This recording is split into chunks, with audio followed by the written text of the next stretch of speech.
আমাদের সামনের যে আসন্ন নির্বাচন আছে এই নির্বাচনে আমি বিশ্বাস করি আমাদের বাংলাদেশের সবচেয়ে জনপ্রিয় নেতা জনাব তারেক রহমান সাহেব আগামীর প্রধানমন্ত্রী হবেন। আপনারা জানেন আমাদের শেরপুর জেলা বিএনপির নবগঠিত কমিটি প্রকাশ পেয়েছে এবং এই কমিটিতে 41 সদস্য বিশিষ্ট সদস্য অন্তর্ভুক্ত করা হয়েছে। এই কারণে আমি আমাদের শেরপুর জেলার পক্ষ থেকে আমাদের দলের রাষ্ট্রনায়ক ভারপ্রাপ্ত চেয়ারম্যান জনাব তারেক রহমান সাহেবকে ধন্যবাদ জ্ঞাপন করছি এবং দেশনেত্রী বেগম খালেদা জিয়াকেও ধন্যবাদ দিচ্ছি। এই কমিটিতে যারা অন্তর্ভুক্ত হয়েছেন আমি তাদের সাথে কাজ করতে চাই, যেহেতু আমি এই কমিটিতে একজন জেলা বিএনপির যুগ্ম আহ্বায়ক হিসেবে আছি এবং আপনারা জানেন যে আমি 2018 সালে শেরপুর সদর 1 আসন থেকে ধানের শীষের প্রতীক নিয়ে সর্বকনিষ্ঠ প্রার্থী হিসেবে ইলেকশন করেছি এবং আমাদের এই নবগঠিত কমিটিতেও আমি সর্বকনিষ্ঠ একজন মেম্বার এবং এই সর্বকনিষ্ঠ মেম্বার হিসেবে আমি আমার সমস্ত সিনিয়র যারা নেতা আছেন সকলের সাথে কাজ করতে চাই এবং এই কমিটির বাইরে যারা কমিটিতে স্থান পাননি তাদের সাথেও আমি কাজ করতে চাই। আপনারা জানেন দীর্ঘ 17 বছরে আমরা দেখেছি যে কিভাবে সাধারণ মানুষ গুম, খুন, নির্যাতনের শিকার হয়েছে, মানুষ জেলে গিয়েছে, মানুষ বাক স্বাধীনতা পায়নি, দুর্নীতিগ্রস্ত হয়েছে এবং আমাদের শেরপুরের কী অবস্থা ছিল, শেরপুরের উন্নয়ন বঞ্চিত মানুষ কতটা অসহায় ছিল আমরা দীর্ঘ 17 বছরই দেখেছি। আমি হয়তোবা 71 সাল দেখিনি, কিন্তু আমি 24-এর নির্মমতা দেখেছি। আমাদের বাংলাদেশের কত ছাত্ররা এবং আমাদের শেরপুর জেলার বহু ছাত্ররা অ্যাক্সিডেন্ট হয়েছে, অঙ্গহানি হয়েছে, ইভেন মৃত্যুবরণও করেছে।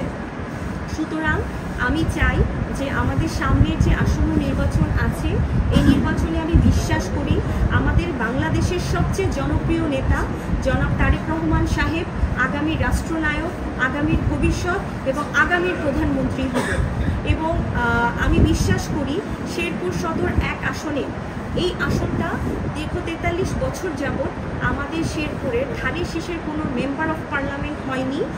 এই কারণে আমাদের শেরপুর শহর অত্যন্ত উন্নয়ন বঞ্চিত একটা শহর, যেই শহরের মাটি অত্যন্ত উর্বর, কিন্তু এখানে আসলে বিশ্ববিদ্যালয়, রেল লাইন, বিমানবন্দর, হাসপাতাল, পর্যটন কেন্দ্র একদম কিছু নেই বললেই চলে। কোনো হিমাগার নেই, কোল্ড স্টোরেজ নেই, কৃষকদের ন্যায্য মূল্যায়ন নেই। সুতরাং শেরপুর সদরকে আমরা বর্তমানে আমরা জনাব তারেক রহমান সাহেবকে এই আসনটা জাতীয় সংসদে উপহার দিতে চাই। আর এই আসনের মাটি আসলেও বিএনপির ঘাঁটি। তবে আমি মনে করি আমরা যারা বিএনপি নেতা কর্মীরা আছে তারা যদি ঐক্যবদ্ধ হয়ে কাজ করি, নিজেদের মধ্যে ঐক্য গড়ে তুলি, তাহলে এই আসনটার জয় ছিনিয়ে আনা সম্ভব। চলুন আমরা সবাই আর শত্রুতা নয়, মিত্রতা দিয়ে একসাথে কাজ করি এবং একই সাথে আমরা একে অপরকে কাদা ছোড়াছুড়ি না করে আমরা সবাই একই প্ল্যাটফর্মে দাঁড়াই। আমরা ধানের শীষের প্রতীক নিয়ে কাজ করি। আমরা চাই যে শেরপুরের 3টা আসন থেকেই আমাদের ধানের শীষের প্রতীক উঠে আসুক এবং জাতীয় নির্বাচনে যে জাতীয় সংসদ নির্বাচনে সংসদে যে আমরা আমাদের শেরপুরকে নিয়ে কথা বলি, শেরপুরের সাধারণ মানুষকে নিয়ে কথা বলি এবং আমরা আমাদের অনৈক্যের কারণে আর কোনো ফ্যাসিবাদীকে যেন আমরা উঠতে না দিই, সেদিকে আমাদের তৎপর থাকতে হবে। একটি দলের মধ্যে গঠনমূলক প্রতিযোগিতা থাকবে, তবে গ্রুপিংয়ের মাধ্যমে গ্রুপিং করে আমরা আমাদের দলের যে ধানের শীষের প্রতীকটা যেটা আছে তাকে আমরা অসম্মানিত না করি। চলুন আমরা জেলা বিএনপির সকলে একই প্ল্যাটফর্মে দাঁড়িয়ে একই সাথে কাজ করি, হাতে হাত ধরে, কাঁধে কাঁধ মিলিয়ে। এবং আমার সবার কাছে একটাই রিকোয়েস্ট থাকবে, আমি এখানকার সর্বকনিষ্ঠ শেরপুর জেলা বিএনপির একজন মেম্বার, সেই হিসেবে সকলেই আমার চাচা, সকলেই আমার বাবা সমতুল্য, সকলেই হয়তোবা আমরা সকল পদে একটা মানুষ থাকতে পারবো না, আমাদেরকে কারো না কাউকে এক পথ ছেড়ে দিতে হবে। সুতরাং আমরা আমাদের বাংলাদেশের ভবিষ্যৎ নিয়ে কাজ করি, আমরা জনাব তারেক রহমান সাহেবকে আমরা এই আসনগুলো উপহার দিই এবং আমরা অবশ্যই, এবং আমাদের প্রতিযোগিতা এমন হওয়া উচিত না যেই প্রতিযোগিতা আমরা ফ্যাসিবাদকে জাগতে সাহায্য করব এবং অবশ্যই আমাদের এই শেরপুরে আর কোনো ফ্যাসিবাদের সাথে আপোষ করা যাবে না। এই বলেই আমি আমার বক্তব্য শেষ করতে চাচ্ছি এবং অবশ্যই আমি আমার সাংবাদিক ভাইদেরকে আমার একটা রিকোয়েস্ট থাকবে, আপনাদের মতামত, আপনাদের পরামর্শ, আপনাদের অ্যাডভাইস আমাদের অত্যন্ত দরকার, কারণ আপনারা হচ্ছে জাতির দর্পণ। জনগণ, আপনাদের মাধ্যমে আমরা আমাদের মতের প্রকাশ করতে পারবো এবং আপনারাই জানেন সাধারণ জনগণ কি চায়। আপনারা দেখেছেন যে আমাদের বর্তমান সরকার প্রধান ডক্টর ইউনূস সাহেব যখন লন্ডনে গিয়েছেন, আমাদের ভারপ্রাপ্ত চেয়ারম্যান অত্যন্ত বিচক্ষণতার পরিচয় দিয়েছেন।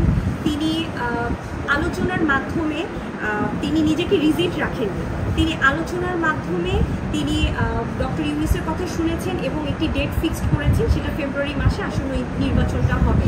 এবং তিনি এটাও বলেছেন যে তিনি কোনো কারণে দেশের স্বার্থে যদি এই সময়টা একটু পিছানো দরকার হয় তিনি পিছাবেন, হ্যাঁ, এবং তিনি দেশের জন্য, দেশের মানুষের জন্য কাজ করবেন। সেই ক্ষেত্রে এই ব্যাপারে আর কোনো বিতর্ক নেই এখানে। তো আমি মনে করি যে আমাদের দলের ভারপ্রাপ্ত চেয়ারম্যান যেটি গ্রহণযোগ্যতা পাবে এবং দেশের মানুষের জন্য যেটি ভালো হবে সেটিই করবেন। বাংলাদেশে একটি দল আছে যেটি হচ্ছে বাংলাদেশ জাতীয়তাবাদী দল, যে দলের প্রতি মানুষের ভালোবাসা অবিরাম, এটি বলে শেষ করা যাবে না।